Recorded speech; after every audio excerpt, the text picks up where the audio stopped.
Assalamualaikum warahmatullahi wabarakatuh. Pada materi kali ini kita akan membahas statistik tentang distribusi frekuensi. Apa itu distribusi frekuensi? Distribusi frekuensi adalah suatu susunan data menurut kelas interval tertentu atau menurut kategori tertentu yang termuat dalam sebuah daftar. Nah, unsur-unsur distribusi frekuensi ada 4. Yang pertama itu namanya kelas. Kelas adalah kelompok nilai data atau variabel dari suatu data acak. Jadi ini namanya kelas. Ini kelas pertama, kelas kedua, kelas ketiga, kelas keempat, kelas 5 dan seterusnya. Jadi kelas itu dimulai dari atas ya. Paham ya? Oke, yang kedua ada namanya batas kelas. Batas kelas atau class limit adalah nilai-nilai yang membatasi kelas yang satu dengan kelas yang lainnya. Nah, jadi batas kelas itu ada 2. Yang sebelah kiri itu namanya batas bawah kelas, dan yang sebelah kanan itu adalah batas atas kelas. Kita ambil contoh, berarti batas bawah kelas 1 itu adalah 2 ya. Batas bawah kelas 1 adalah 2 ini. Nah, batas atas kelas 1 adalah 4. Batas bawah kelas 2 adalah 5. Dan batas atas kelas 2 adalah 7. Begitu seterusnya. Jadi pahami ya? Jadi kalau pertanyaannya, berapakah batas bawah kelas 4? Maka batas bawah kelas 4 adalah 11. Iya. Berapakah batas atas kelas 5? Maka jawabannya adalah 16. Oke, kita lanjut. Berikutnya adalah tepi kelas. Tepi kelas yaitu batas kelas yang tidak memiliki lubang untuk angka tertentu antara kelas 1 dan kelas yang lainnya. Maksudnya begini, kalau batas kelas tadi masih ada celah nilai tertentu yang tidak termuat. Jadi kita misalkan tadi kan batas atas kelas 1 4, batas bawah kelas 2 5. Di antara 4 dan 5 ini masih ada celah, misalkan 4,1, 4,2. Tidak tercover dia di sana. Nah, tapi kalau di tepi kelas tidak ada lagi yang tidak tercover, semua terwakili. Nah, dengan cara kalau yang sebelah kiri dikurang 0,5, yang sebelah kanan ditambah 0,5. Artinya kita ambil contoh gini. Tepi bawah kelas 1, tepi bawah kelas 1 itu adalah 1,5. Paham? Dari mana muncul angka 1,5? 1,5 kita peroleh dari 2 ya, di sini 2 dikurang 0,5, maka dapatlah 1,5. Sementara tepi atas kelas 1 itu adalah 4,5. 4,5 diperoleh dari 4 ditambah 0,5. Sampai sini paham ya? Oke. Berikutnya bagaimana dengan tepi bawah kelas 2? Ya, tepi bawah kelas 2 adalah 5 dikurang 0,5, berarti 4,5. Sementara tepi atas kelas 2 adalah 7,5. Nah, kalau kita lihat tidak ada celah di sana. Tepi atas kelas 1 4,5, tepi bawah kelas 2 4,5. Jadi semua terwakili. Paham ya kira-kira? Nah, berapa tepi bawah kelas 5? Berarti tepi bawah kelas 5 adalah 13,5. Tepi atas kelas 4. Tepi atas kelas 4 adalah juga 13,5. Oke, begitu dia. Paham sampai sini? Oke, kita lanjut. Baik, berikutnya adalah titik tengah kelas. Nah, titik tengah kelas adalah angka atau nilai data yang tepat terletak di tengah suatu kelas. Itu namanya titik tengah kelas. Nah, titik tengah kelas, sini mana tepat tengahnya? Nih, misalkan 2 sama 4, maka titik tengahnya adalah 3. Sedangkan di sini titik tengahnya adalah 6. Di sini 9, ini 12 dan 15. Itulah titik tengah. Nah, bagaimana kalau jumlahnya genap? Ini kan karena ganjil 2 sampai 4, berarti 2 3 4. Tapi kalau genap, misalnya kan 2 sampai 5, berarti 2 3 4 5. Kalau jumlahnya genap, ya kita ambil titik tengahnya. Jadi kalau misalnya 2 sampai 5, berarti titik tengahnya adalah 3,5. Oke, sampai sini paham? Baik, kita lanjut. Nah, distribusi frekuensi nanti ada dua jenis. Yang pertama namanya distribusi frekuensi kategori, dan yang kedua adalah distribusi frekuensi numerik. Distribusi frekuensi kategori adalah distribusi frekuensi yang mengelompokkan datanya disusun berdasarkan kata-kata atau kualitatif. Itu di kategori. Sementara distribusi frekuensi numerik adalah distribusi yang penyatuan kelas-kelasnya disusun secara interval berdasarkan pada angka-angka tertentu. Oke, kita lihat contohnya seperti ini. Nah, ini misalkan distribusi frekuensi kategori. Jadi dia berdasarkan kategori. Contoh seperti ini adalah kategori tahun, ya, 2014, 2015, 2016 dan seterusnya. Ini kategori tahun. Atau seperti ini berdasarkan kategori negara-negara. Jadi dia berdasarkan negara, Cina, Amerika, Rusia dan seterusnya. Itu dia. Atau bentuknya yang lebih konflik lagi seperti ini misalnya. Yang lebih kompleks itu seperti ini. Nah, ini adalah kategori juga, ya, distribusi frekuensi kategori tapi lebih dimodifikasi berdasarkan nama-nama negara. Jadi ini adalah data real di awal tahun 2020,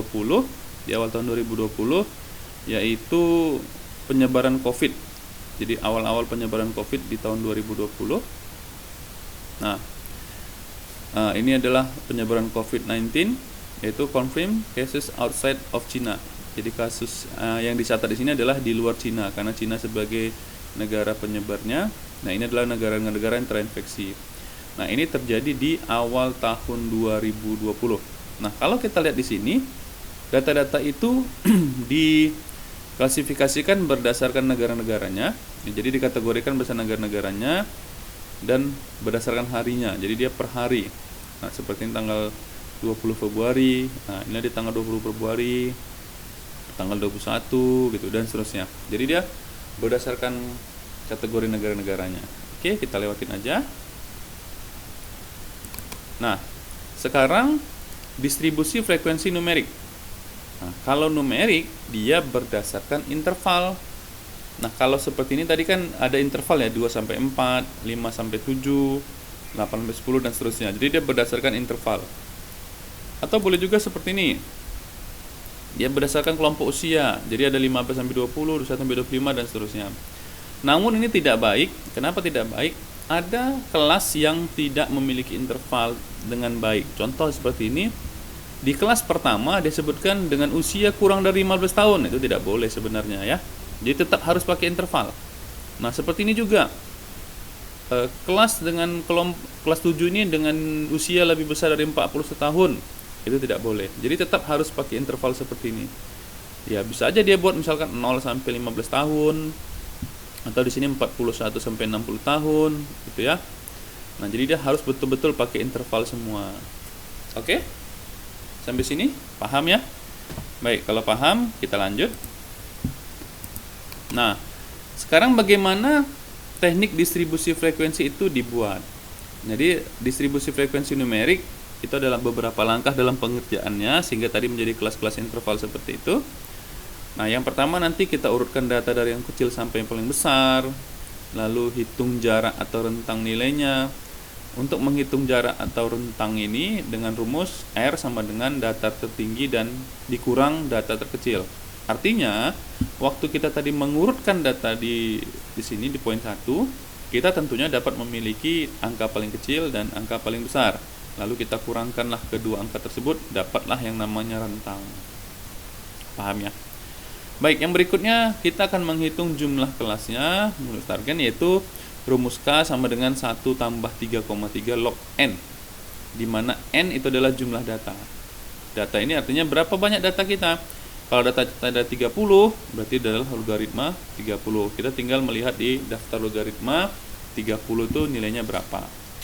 Nah, artinya setelah kita dapat nilai jumlah kelasnya atau kita dapat nilai K-nya, maka selanjutnya kita akan menghitung panjang kelas, yaitu panjang kelas itu kita peroleh dari rentang dibagi jumlah kelas. Rentang tadi kita sudah dapat di sini, lalu jumlah kelas juga kita sudah dapat, maka dapatlah panjang kelas. Nah, kita tinggal membuat tabel distribusi frekuensi sementara. Kenapa sementara? Kita masih menghitung satu persatu intervalnya. Oke, kita Berikutnya akan coba bagaimana menghitung frekuensi numerik dengan data yang ada. Kita ambil contoh sini. Di sini ada data hasil ujian UAS mahasiswa. Kita memiliki 30 orang mahasiswa, 30 mahasiswa. Nah, di sini kita akan menghitung berapa banyak sih sebenarnya dari mahasiswa ini yang dapat nilai A, yang dapat nilai B, dan seterusnya. Dengan ketentuan bahwa untuk dapat nilai A itu nilainya 80 sampai 100 begitu.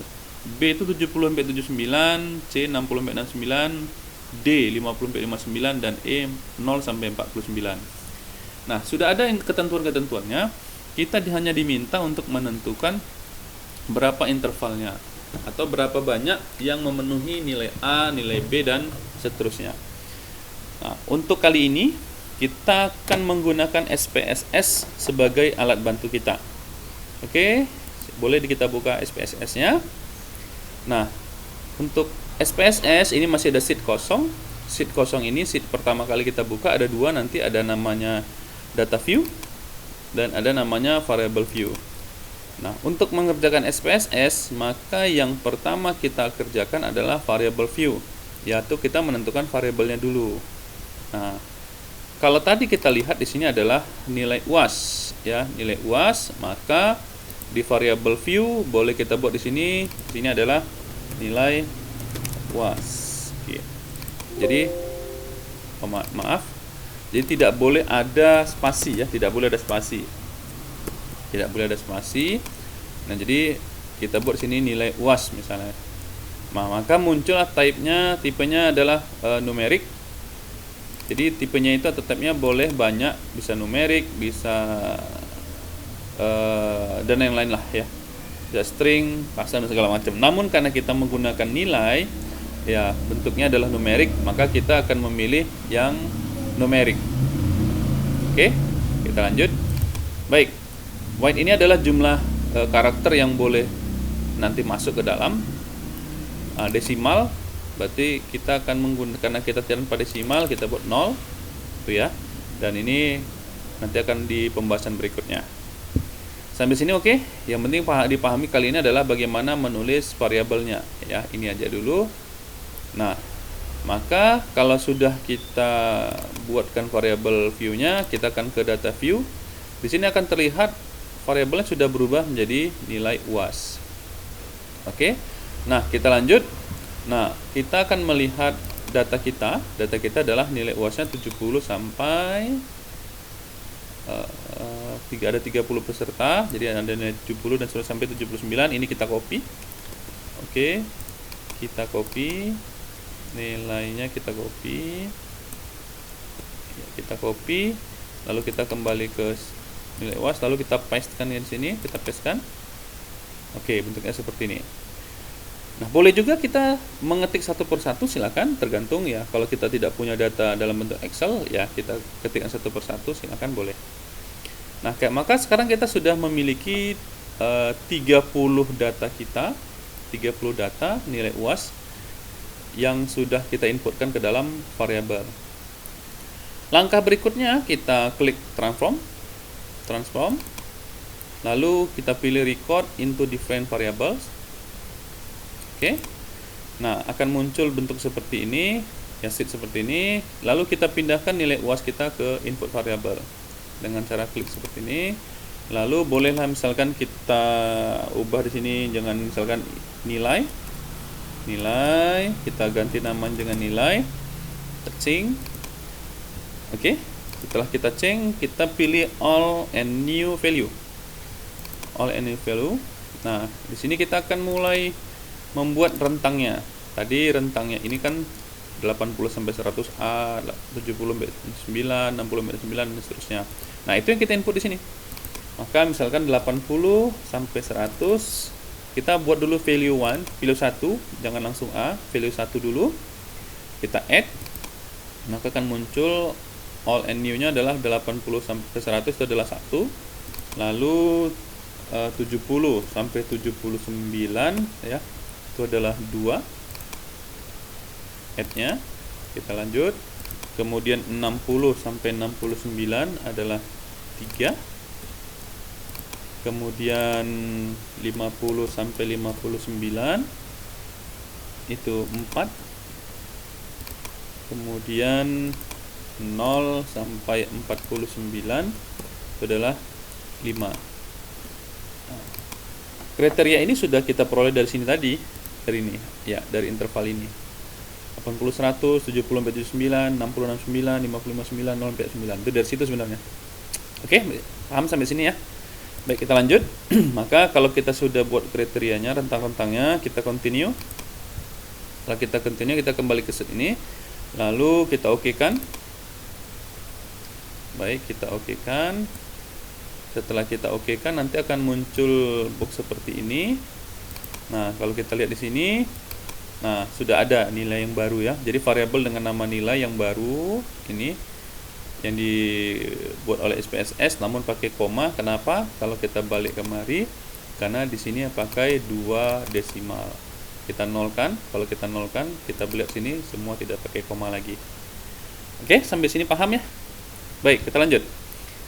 Selanjutnya kita lihat sini ada nilai, tabel nilai ya, karena tadi kita buat labelnya dengan nilai, lalu ada value-nya. Nah, kita di sini value-nya none, maka kita akan ubah. Kita misalkan value 1 tadi kita ubah nilai 80 sampai 100 ya. 80 sampai 100 kita add-kan. Di value 2 tadi berapa tadi? 70 sampai 79. Ini salah, bentar ya, mungkin ada yang kita ulang. Di nilai 2 70 sampai 79. Di value 3 ada 60 sampai 69. Di value 4 ada 50 sampai 59. Di value 5 tentunya yang terakhir adalah 0 sampai 49. Oke, setelah kita masukkan semua rentang-rentang itu, interval-interval yang ada, yang seperti ini, ya, lalu kita lanjut. Nah, kita okekan, Setelah kita oke, sampai sini oke ya. Setelah kita oke, kita pilih analyze, lalu deskriptif statistiknya kita pilih frekuensi.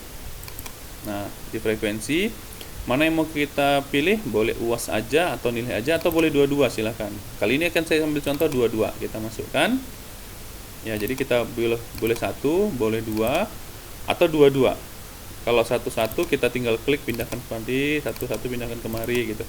Nah, kalau dua-dua juga bisa sekaligus, maka kita klik lalu tekan shift, klik lagi di sini. Nah, tinggal kirim kemari. Oke, paham ya? Kita lanjut. Nah, kali ini kita akan membahas masalah chart. Nah, chartnya, grafiknya ada 4 pilihan, boleh none, boleh bar chart, boleh pie chart, boleh histograms. Bar chart berarti dia menggunakan grafik bar dengan batang-batang terpisah, atau dengan menggunakan pie berarti lingkaran, atau menggunakan histogram. Bebas yang mana. Oke, kita kali ini coba pakai histogram, nanti boleh coba-coba yang lain. Kita continue. Oke, kita continue, kembali ke sini, tinggal kita tekan OK.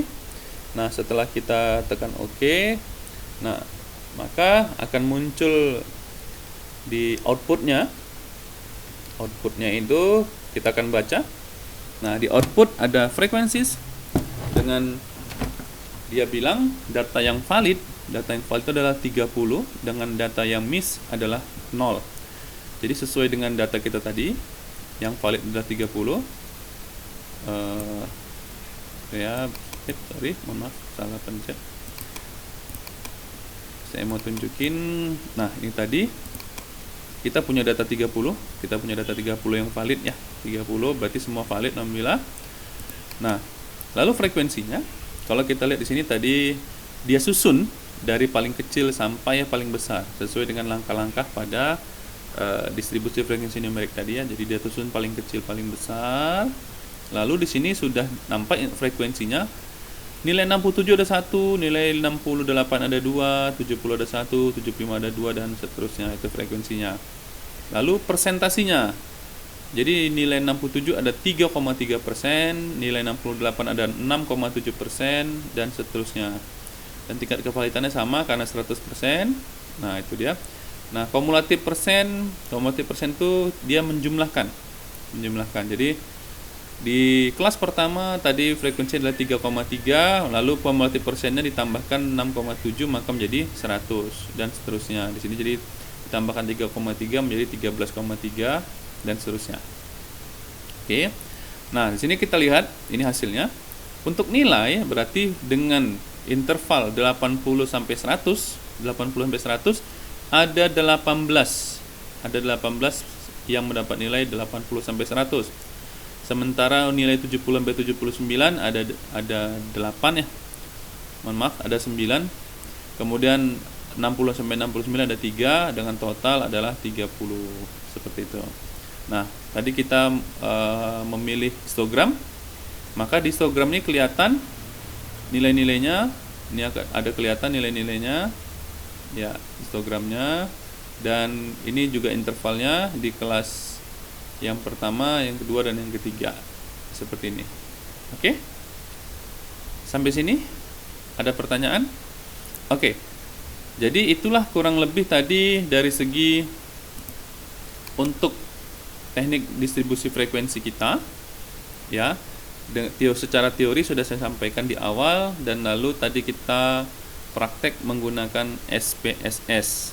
Dalam hal ini SPSS yang saya gunakan adalah versi 16. Silakan kalau punya versi 16 berarti sama, kalaupun punya versi-versi yang berbeda nggak ada masalah. Mungkin hanya perbedaannya dari segi tampilan atau icon-icon aja, jadi tidak begitu berpengaruh. Silakan aja menggunakan SPSS yang berbeda versi.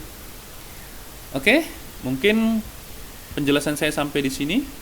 Kalau memang nanti ada yang ingin ditanyakan, silakan dibaca-baca kembali supaya nanti lebih memahami materi kita untuk di distribusi frekuensi. Baik, terima kasih. Selamat belajar. Salam sehat selalu. Assalamualaikum warahmatullahi wabarakatuh.